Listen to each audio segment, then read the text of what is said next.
mji ambao umedharaulika, mji wa kimaskini. Bwana Yesu asifiwe. Mungu anamtuma malaika Gabriel katika mji uliodharaulika.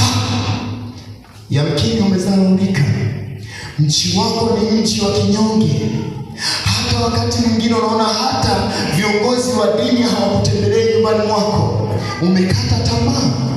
Mji wako ambao hata malaika unahisi hawawezi wakaja, wageni rasmi hawawezi wakafika katika mji huo, malaika anatumwa katika mji wa Nazareth, mji wa ovyo katika hali ya kibinadamu. Bwana Yesu asifiwe. Sio kwamba Mungu alikuwa akijui kitu gani anachokifanya.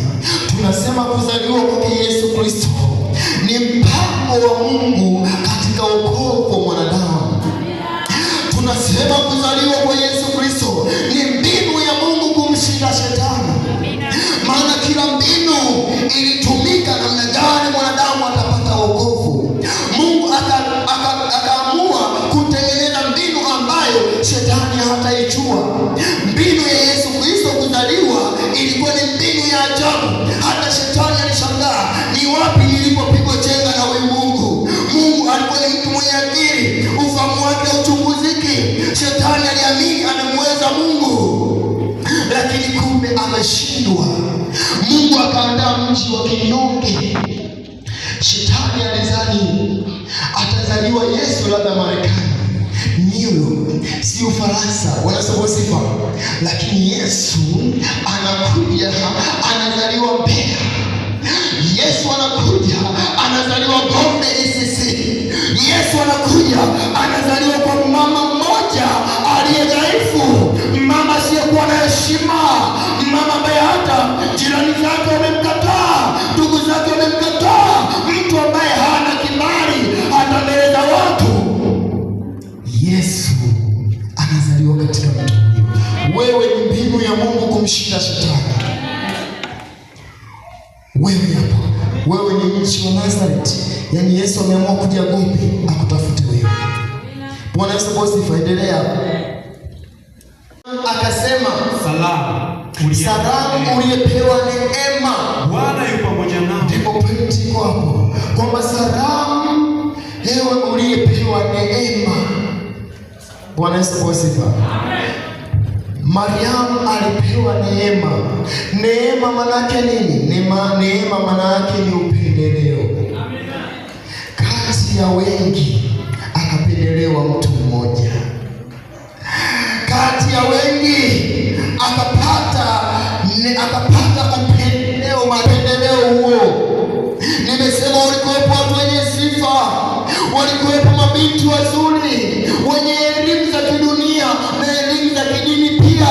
Walikuwepo waombaji nyakati zile waliofunga na kuomba, watoto wa makuhani walikuwepo, lakini hawakupata neema kama aliyoipata Bikira Mariamu.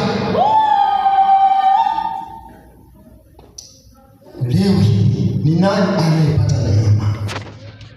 Kwa nini tunamuona kama Yesu ni wa watu wote? Hata wengine hawajafika ibadani, wamehisi Yesu ni wa mgeni fulani. Atakuja naye huyo mtu, atakuja na huyo Yesu, lakini wanasahau kwamba ni wao waliopata neema. Usiache wokovu kwa sababu yoyote ile. Usata Bikira Mariamu akiwa peke yake, akiwa amejitenga, hayuko na mtu yeyote, amejitenga peke yake. Gabriel anamwambia, salamu Mariamu uliyepata neema. Akazungumza naye peke yake. Upo wakati ambao Mungu anazungumza na wewe tu. Mungu anasema na wewe peke yako. Upo wakati huo. Mkubali Yesu. Mkubali Mungu kile anachosema na wewe, kama alivyosema na Mariamu kwamba Mariamu umepata neema. Nataka kusema na wewe kanisa, umepata neema mbele za Mungu. Kumtumikia Mungu ni neema.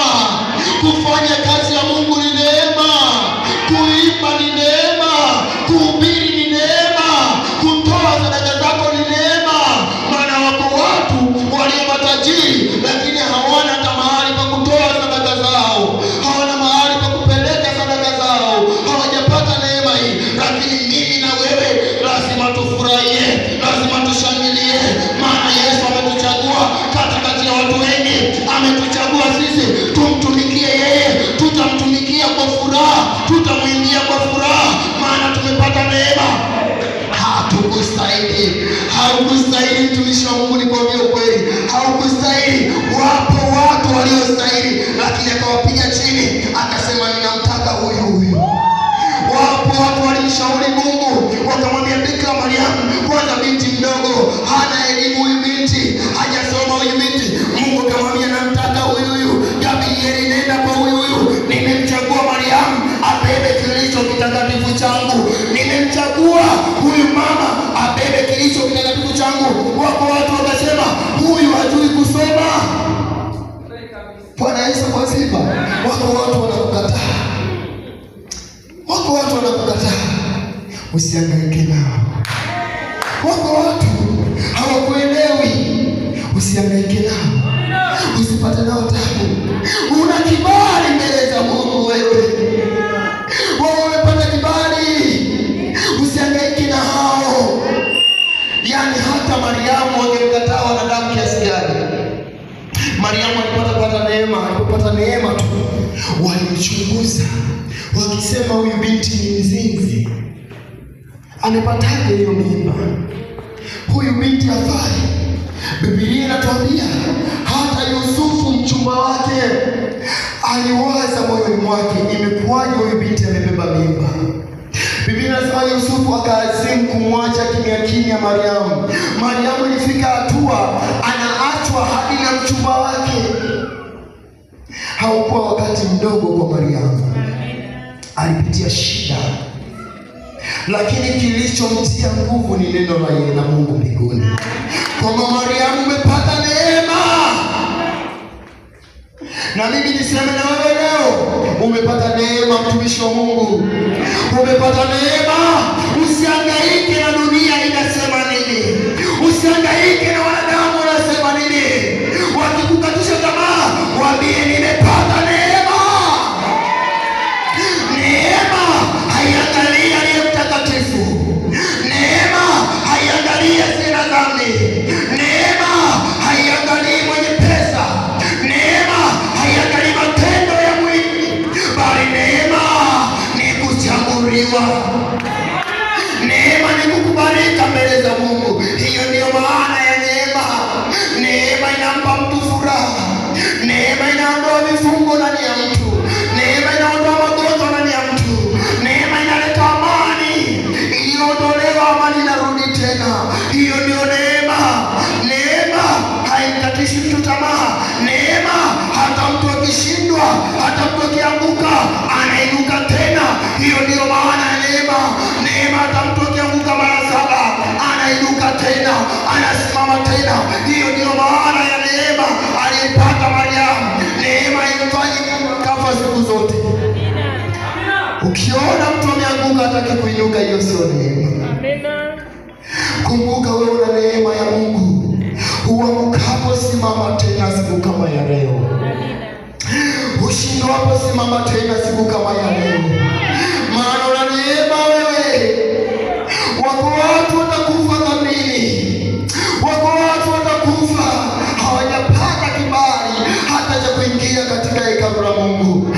Wako watu watakufa hawajakubali Yesu Kristo kuwa Bwana na Mwokozi wa maisha yao, lakini wewe umepata neema. Hiyo neema ni baraka tosha kutoka kwa Mungu. Ni kweli una fedha, ni kweli una nyumba, ni kweli umepanga, ni kweli maisha ni magumu, ni kweli unapitia wakati mgumu, ni kweli ndoa inakutesa, ni kweli watoto wanakutesa, ni kweli una mambo magumu ambayo huwezi kuwaelezea hata watu wengine. Ni kweli wakati mwingine unahisi maombi yako hayajibiwi, ni kweli, lakini kitu cha kwanza umepata neema. Neema ambayo wengine hawana, neema ambayo huwezi ukainunua kwa fedha, huwezi ukainunua kwa dhahabu, neema ambayo hata ungetoa vitu vya nyumbani mwako visingetosha kuinunua hiyo neema. Amina. Hiyo ndio furaha ya kanisa. Amina. Hiyo ndio furaha ya watu waliomwamini Mungu. Ongeza makofi na vigelegele kwa jina la Yesu. Nishukuru Mungu aliyepata neema. Usijilinganishe na watu wengine.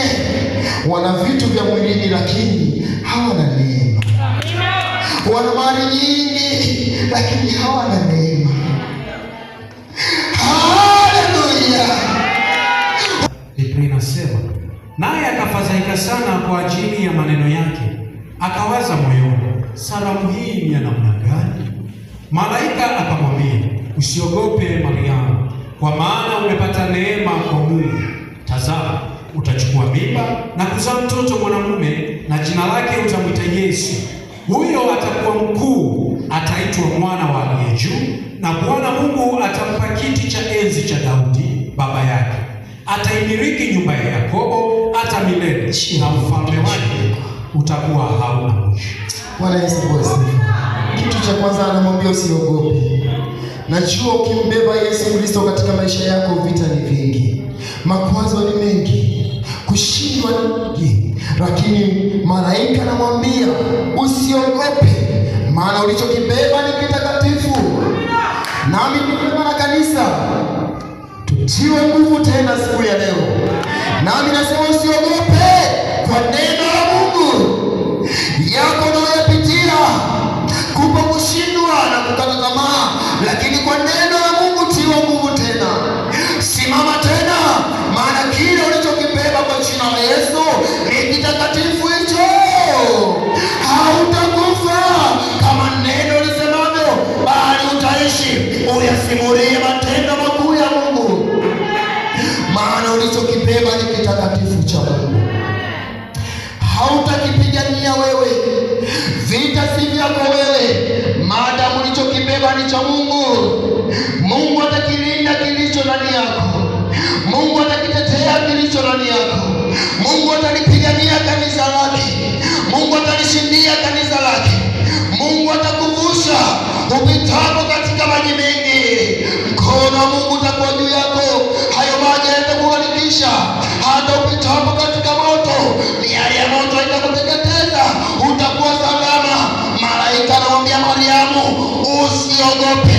Nami nataka kusema na kanisa kwa neno la Mungu. Mtumishi wa Mungu aliyeingia mahali hapa, usiogope kwa neno la Mungu. Upitapo katika maji mengi, Mungu atakuwa pamoja nawe, maana kile ulichokibeba ni kitakatifu. Sio sisi tuliyemchagua Mungu, sio wewe uliyemchagua Mungu. Hakuna aliyemchagua Mungu katikati yetu, hakuna aliyejipeleka kwa Mungu, bali Mungu ndiye aliyetuchagua sisi. Mungu ndiye aliyekuchagua wewe mama, Mungu ndiye aliyekuchagua kijana, Mungu ndiye aliyekuchagua baba, akakupenda jinsi ulivyo. Mungu alikupenda kama jinsi ulivyo. Hata wewe mwenyewe kuna wakati unajikataa kulingana na dhambi kuwa nyingi ndani yako. Kuna wakati wewe mwenyewe haujipendi kulingana na uovu kukuzidia, lakini pamoja na madhaifu yako Mungu alikupenda hivyo hivyo. Pamoja na dhambi zako Mungu alikupenda hivyo hivyo. Kuna mabaya huwezi kuyaelezea hata kwa watu. Nataka nikurudishe leo mikononi mwa Mungu. Mrudie Mungu naye atakurudia wewe. Bwana Yesu asifiwe. Usiogope. Usiogope. Usiogope. Wapo peke yako, usiogope. Wapo katika majaribu, usiogope. Wapo katika shida, usiogope. Wapo katika dhiki, usiogope. Maana ulichokibeba ni kitakatifu. Umepata neema. Umepata upendeleo, mtumishi wa Mungu.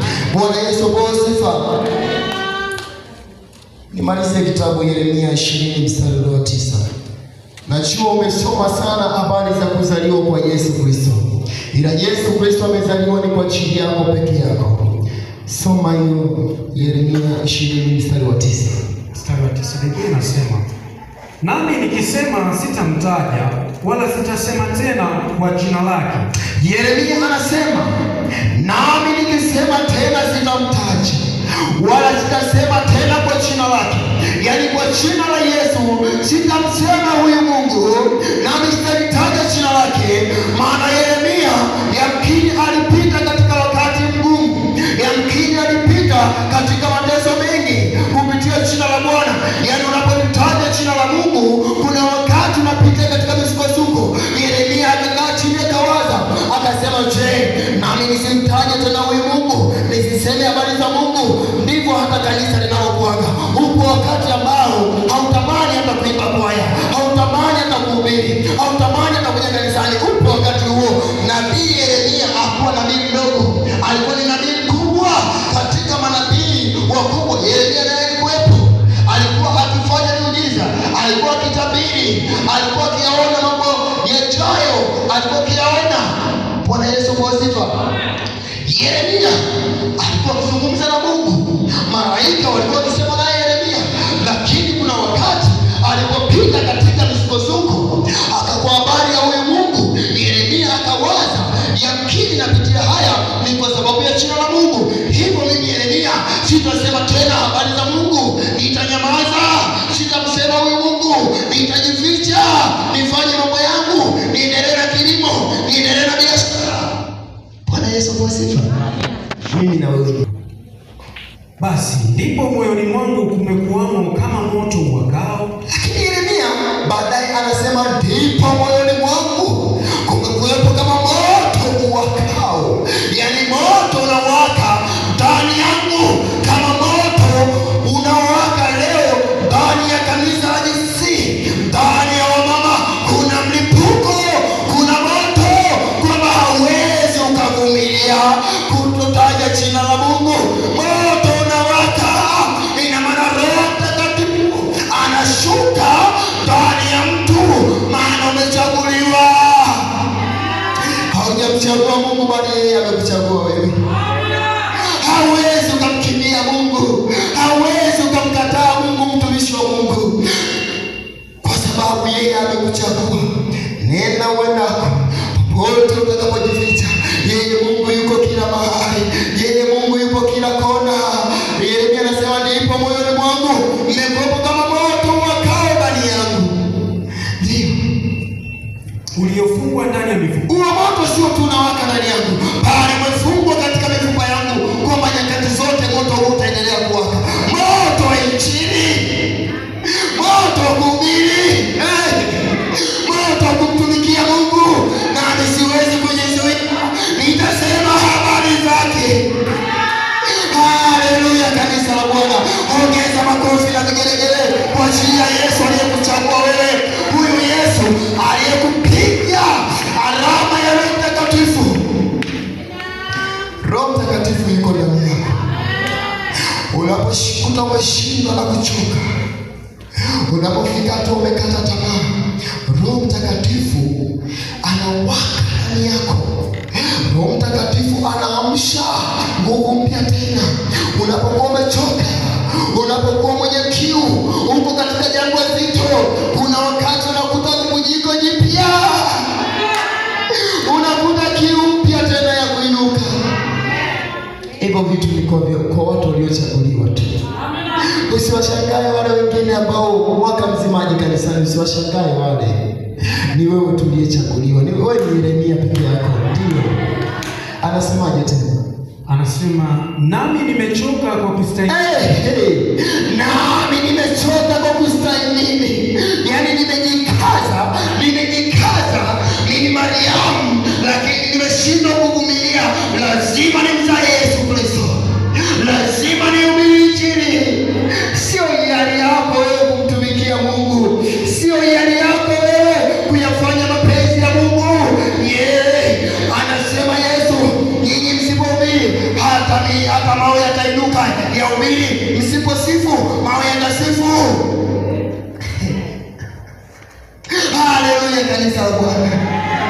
Yeremia anasema nami nimechoka, nami nakuombea siku ya leo uchoke kukaa katika hali hiyo, uchoke kuto kukubali kumtumikia Mungu. Hiyo hali kuchoshe, maneno ya kuchoshe kwa jina la Yesu.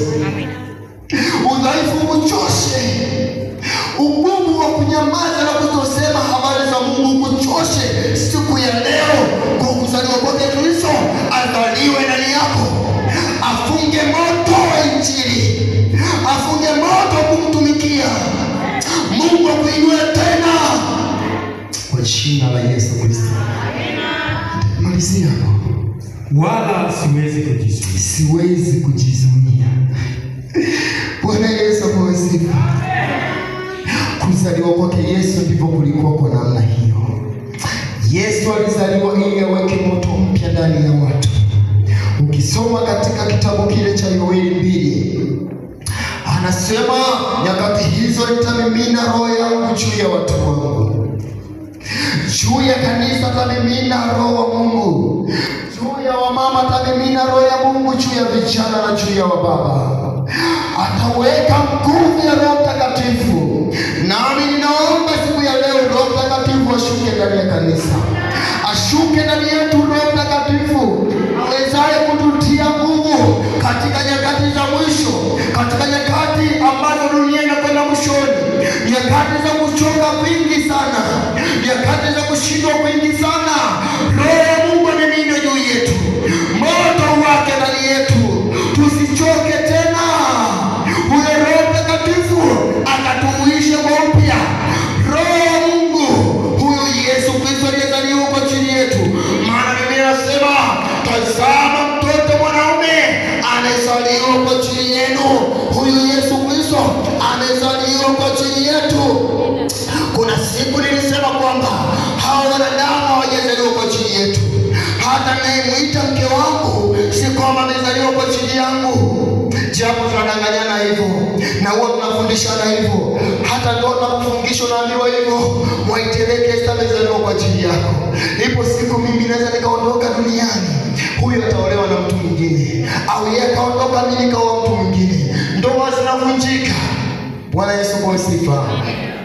Lakini pia watu wanakufa, lakini pia watu wanaachana, watoto wanakufa, lakini yuko mmoja asiyekufa. Yuko mmoja siku kama ya leo alizaliwa kwa ajili yako peke yako. Biblia inasema amezaliwa mtoto mwanamume kwa ajili yenu. Wanadamu hawajazaliwa kwa ajili yetu. Unapoona mtu anakusaliti, unapoona mtu anakuacha, unapoona mtu anakuumiza, huyo mtu ni kwa sababu hajazaliwa kwa ajili yako. Ila siku Yesu akikuumiza, basi huna namna nyingine. Ila Yesu hajawahi muumiza mtu. Wakati fulani Sayuni akalia akasema, Bwana, Bwana, mbona umeniacha? Mungu anamwambia, mimi nimezaliwa kwa ajili yako peke yako Sayuni. Siwezi nikakusahau, siwezi nikakuacha. Tazama nimekuchora katika vitanga vya mikono yangu. Katika jina la Yesu Kristo, neema ya Mungu iko juu yetu kanisa. Ndiye aweze kumwacha mtu. Amezaliwa kwa ajili yetu mtoto mwanamume leo. Tumekutana na mtu mmoja jana amelewa lelini, anagalagala katika mitaro. Bwana Yesu kwa sifa. Hana amani yule mtu. Lakini mimi nikajisemea moyoni, Yesu amezaliwa kwa ajili yangu mimi, si kwa ajili ya hawa wengine. Watu watateseka, watu watapitia magumu, lakini kwa kuwa Yesu amezaliwa kwa ajili yako wewe, hata unapolia mlilie Yesu. Ndoa ikukuumiza, mwambie Yesu, Yesu, ndoa imeniumiza. Wewe uliyezaliwa kwa ajili yangu uko wapi? Watoto wananisumbua, uliyezaliwa kwa ajili yangu uko wapi? Napitia magumu, umezaliwa kwa ajili yangu uko wapi? Siku zote muite yeye aliyezaliwa kwa ajili yako.